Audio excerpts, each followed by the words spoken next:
sexual effects, what he would do to you, and I don't want to say that. We talked about I sex. don't tell people. I don't tell people what you read out to me. When tragedy strikes, even the strongest families are shaken. Joni Lamb, beloved by millions, now faces a heartbreaking reality after a devastating diagnosis. Her husband's emotional farewell has left fans in disbelief, questioning what comes next for the couple who inspired so many. Behind the cameras, the story is no longer about fame, but about love, loss, and the painful truth no one ever expected to hear. This isn't just news. It's a goodbye you'll never forget. For years, Joni Lamb had been a constant presence on television, the warm and confident face that viewers tuned in to see on Daystar. Her voice carried messages of encouragement, her smile radiated strength, and her energy seemed endless. That's why her sudden absence felt so strange. At first, people didn't think much of it. Everyone deserves a break, right? But as weeks turned into months and her appearances grew fewer, the questions began. And when she did appear, it was different. She looked more tired, her spark wasn't the same, and her words carried a weight they hadn't before. Fans noticed immediately. The woman who once filled living rooms with charisma now seemed quieter, distant, almost as if she was pushing herself to get through each moment. The speculation started small. Maybe she was exhausted. Maybe she needed rest after decades of nonstop work.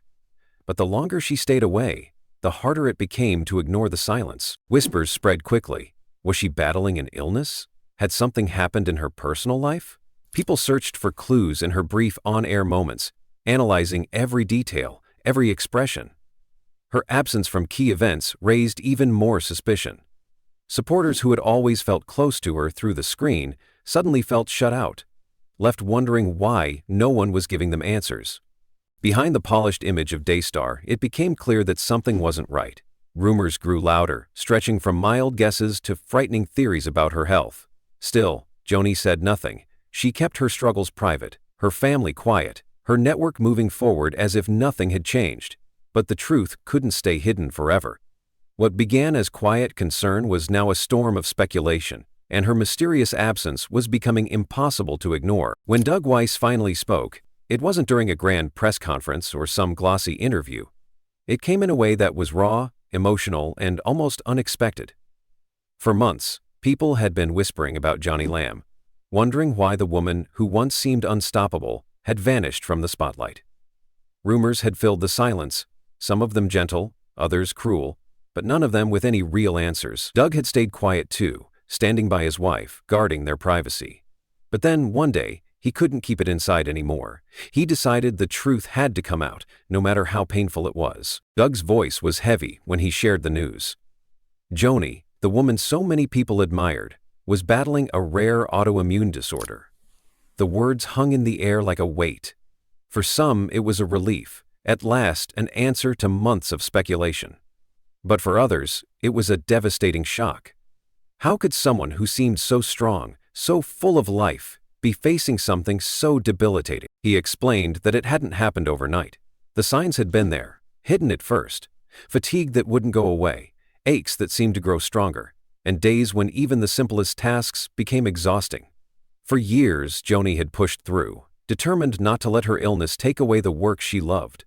She appeared on air, even when she was hurting, smiled even when her body was begging for rest, and carried on as though nothing was wrong. But eventually, it became too much. Doug shared that some mornings Joni would wake up and simply couldn't move like she used to. There were days when the energy she once poured into her ministry was gone before the afternoon even arrived. She hated it. She hated that her body was betraying her, that the woman who had built Daystar with such passion was being forced to step back. Doug said watching her go through that was the hardest thing he had ever faced. He could see the pain in her eyes, not just the physical pain, but the heartbreak of having to let go of the role she loved so much. For Doug, breaking his silence wasn't about shocking people. It wasn't about creating headlines. It was about honesty. He wanted people to understand why Joni had disappeared from their screens. He wanted them to know it wasn't because she stopped caring, and it wasn't because she had lost her faith. It was because she was fighting a battle most couldn't see. He admitted that it wasn't easy for him to talk about. Doug had always admired Joni's strength, her determination, and the way she carried herself even when things weren't perfect. Now he was seeing a different side of her, vulnerable, fragile, but still refusing to give up. And in that, he said, was a new kind of strength. The diagnosis itself was complicated. Autoimmune disorders are unpredictable. Some days were better than others, but there was no clear cure, no simple fix that could restore the life Joni once had. Doug described the frustration of it all. The endless doctor visits, the trial and error of treatments, the hope that would rise with each new plan, only to fall again when the relief was temporary. He spoke about the emotional toll, too. Joni had always been someone people turned to for encouragement and faith. She had carried the burdens of others, offering words of comfort and hope. Now she was the one in need, and that role reversal was something she struggled with. Doug said she often felt guilty for not being able to do more, for not being able to lead the way she used to. He would remind her that she didn't owe anyone perfection, that even in her weakness she was still inspiring people. But he admitted, sometimes she didn't believe it. Doug's words revealed just how much love he had for her. He spoke of late nights sitting by her side, of quiet moments when she couldn't sleep and he simply held her hand. He admitted that there were times he felt helpless, unable to fix what was happening, but determined never to leave her side. She's given so much to others, he said. Now it's my turn to give everything I can to her. The public reaction to his revelation was immediate. Some people were grateful for the honesty. They said it helped them understand, that it allowed them to pray for Joni with clarity and compassion. Others were angry. They wondered why it had taken so long for Doug to speak, why the truth had been kept hidden for so many months. Doug didn't shy away from that criticism. He admitted that part of him wanted to shield Joni from the spotlight, to give her the dignity of privacy while she came to terms with her diagnosis.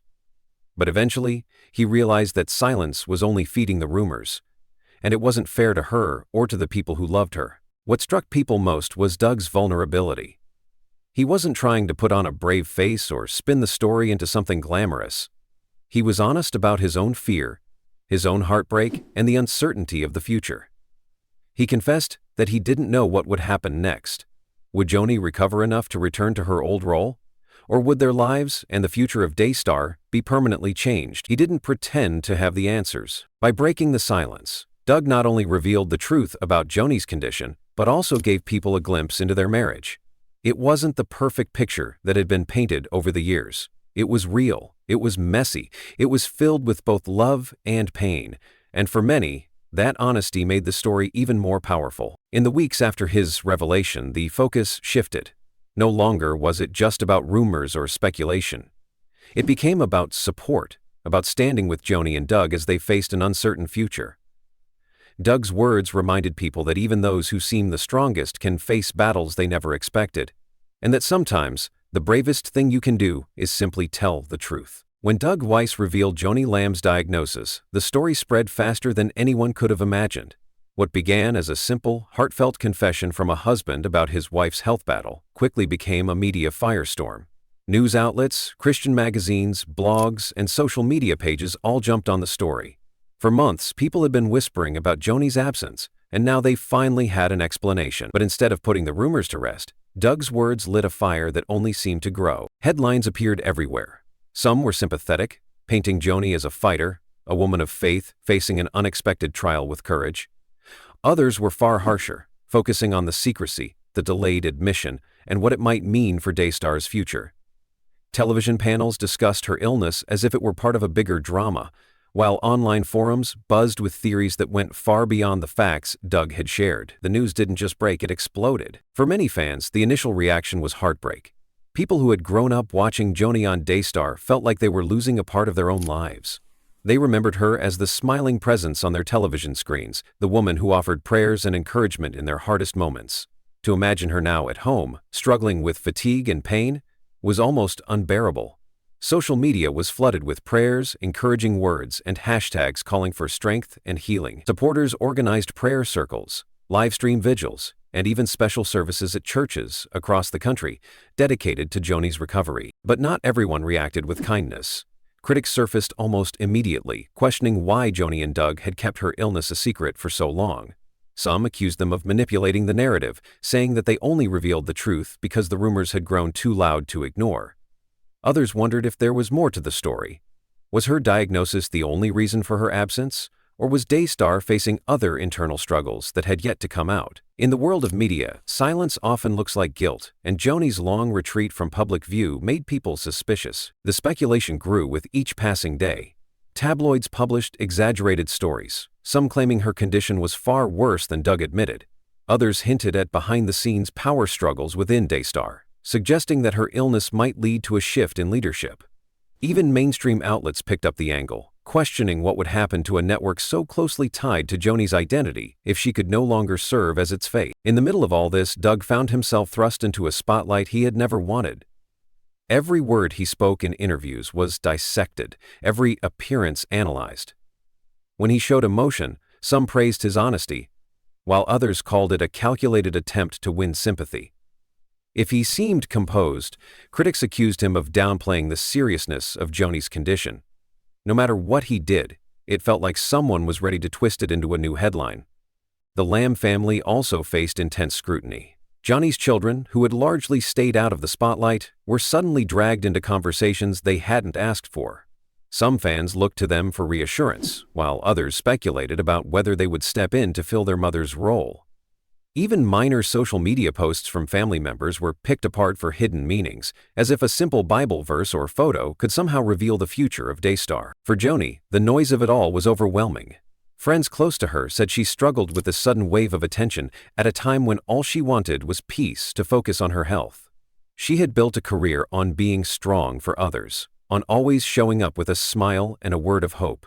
Now, she was being forced to face her most vulnerable moment in front of the entire world. The pressure was immense, and the contrast between her public image and her private struggle weighed heavily on her spirit. As the firestorm grew, the Christian community became divided. Many rallied around Joni, insisting that her decades of service to ministry and broadcasting earned her the right to privacy and grace. They pointed out that no one is obligated to share every personal detail of their lives, especially something as painful as a chronic illness.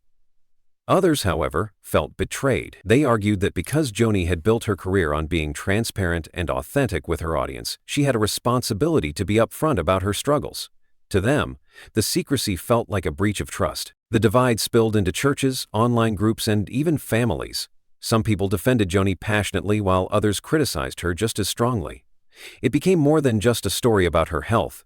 It became a debate about honesty, leadership, and the role of public figures in faith communities. Was Joni entitled to her privacy?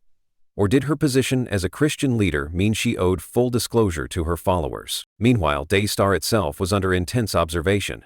Every broadcast was watched more closely, every decision analyzed for signs of instability. When Joni didn't appear, people speculated about whether she was too ill to continue. When Doug or other leaders stepped in, critics wondered if it was the beginning of a transition. The network tried to project strength and unity, but the absence of its most recognizable face left a void that was impossible to ignore. Despite the chaos, something unexpected also happened. Many people living with chronic illnesses reached out to say that Joni's story gave them courage. They said that seeing someone so admired struggle with the same invisible battles they faced made them feel less alone. Support groups began using her story as a reminder that even those who seem untouchable can be vulnerable. For all the criticism and controversy, there was also a wave of compassion that proved Joni's influence extended far beyond the television screen. The media firestorm eventually reached a point where even silence became a story. If Joni didn't release a statement for a few weeks, articles popped up asking if her condition had worsened. If Doug skipped an event, speculation rose about whether he was at her bedside. The story became self-sustaining, feeding on the lack of information as much as on the actual facts. Looking back, Doug's decision to reveal the diagnosis was both a blessing and a curse. It provided clarity where there had been only rumor, but it also opened the floodgates to scrutiny, questions, and judgment. The public now knew the truth, but the truth didn't stop the speculation. It only gave it new fuel. Through it all, the one constant was the public's fascination. Whether people were offering prayers, demanding answers, or dissecting every detail, they couldn't look away. Joni Lamb, once simply the smiling face of a Christian television network, had become the center of a national conversation about illness, privacy, and faith in the public eye. The announcement of Joni Lamb's illness didn't just shake her fans in the Christian media world, It shook the very foundation of Daystar itself. For more than 2 decades, Joni wasn't just a co-founder or a figurehead, she was the heartbeat of the network. Her presence on screen had become a daily ritual for countless viewers. Her words of encouragement like steady anchors in times of fear or doubt. Now, with her stepping back to focus on her health, the future of Daystar and the Lamb family suddenly felt uncertain. Behind the cameras, the atmosphere at the network was heavy. Staff who had worked with Joni for years admitted that walking through the studios felt different without her there. The energy, once vibrant and fast-moving, had slowed. Everyone was doing their jobs, but the missing piece was obvious. Joni had always been more than a leader. She was a mentor, a guide, and often the first one to encourage her team when deadlines piled up or stress ran high. Without her daily presence, the halls felt quieter, more serious, almost like everyone was waiting for instructions that weren't coming. Dougweiss, her husband, found himself in a role he had never expected. For years he had been known as a counselor, a speaker, someone who supported Joni's public ministry but never truly carried the weight of it. Now, with Joni unable to lead, Doug was stepping in more often. Viewers noticed his increased presence on broadcasts, and staff saw him in meetings where he had previously only been a supportive observer. But while Doug worked hard to fill the gap, many wondered if the audience would accept him in the same way they had embraced Joni. She had built a relationship with viewers that couldn't easily be replaced. Then came the questions of succession. Daystar had always been a family affair, with Joni and her late husband Marcus shaping the network from its very beginning. Their children had been around the ministry their entire lives, but stepping into leadership was another matter entirely. Jonathan, her son, had already been involved in the network's operations, but his relationship with the ministry had not been without challenges. Some insiders wondered whether he was prepared, or even willing, to take on the mantle of leadership in such a public way. The daughters, Rebecca and Rachel, were respected in their own right, but had chosen paths more private than their mothers. The idea of one of them stepping fully into Joni's shoes seemed uncertain. For supporters of Daystar, the situation felt like standing at a crossroads. On one path was the hope that Joni might recover enough to return in some capacity, even if not with the same energy as before. On the other was the reality that the network needed to think about its future without relying on her as its constant face. Board members and advisors quietly discussed long-term strategies, asking difficult questions. Should Daystar begin training new public leaders? Should they shift toward a more collective leadership model instead of centering everything around one person? Should they lean more heavily on guest pastors and ministries to carry the load? For viewers, the uncertainty was hard to handle. Many longtime supporters voiced fears that the network might not survive without Joni's voice guiding it. Letters poured in, filled with prayers, encouragement, but also deep worry. Daystar is not Daystar without Joni, one fan wrote on social media, echoing a sentiment shared by thousands. Others, however, urged the family to focus on Joni's health and allow the ministry to evolve naturally, even if it looked very different from what it had been in the past. Financially, the questions loomed large as well. Donations had long been tied to Joni's personal presence on screen. People trusted her appeals, her sincerity, and her ability to connect faith to everyday struggles. Without her there regularly, would that trust remain? Some insiders admitted off the record that giving had already started to decline since her absence became more noticeable. The board began to discuss new strategies for communication, trying to reassure supporters that the mission of Daystar remained steady, even if the face of it was in transition. Within the Lamb family itself, the struggle was even more personal. Joni's children had grown up in the shadow of their parents' ministry. Now they were faced with the possibility of stepping into roles they might not have planned for. There were whispers of tension, debates over direction, and uncertainty about how much of the family's private struggles should become public. At the same time, they were trying to be present for their mother, whose health battle was consuming most of their attention. The weight of legacy pressed down on them. How do you honor the work your parents built without losing yourself in the process? Meanwhile, Joni herself was torn. On the one hand, she knew she needed to rest and care for her body. On the other, she still felt a responsibility to the ministry she had poured her life into. Friends close to her said she struggled with guilt, feeling as though stepping back meant she was letting people down. Yet at the same time, she also expressed hope. She believed that maybe God was using this season to shift Daystar into something new, something less dependent on her and more about the larger mission. As the weeks turned into months, it became clear that Daystar was entering a season of transformation, whether it wanted to or not.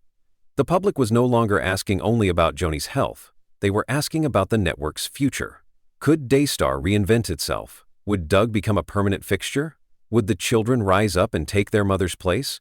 Or would a new generation of leaders step in from outside the family? The media kept a close eye, reporting on every small development.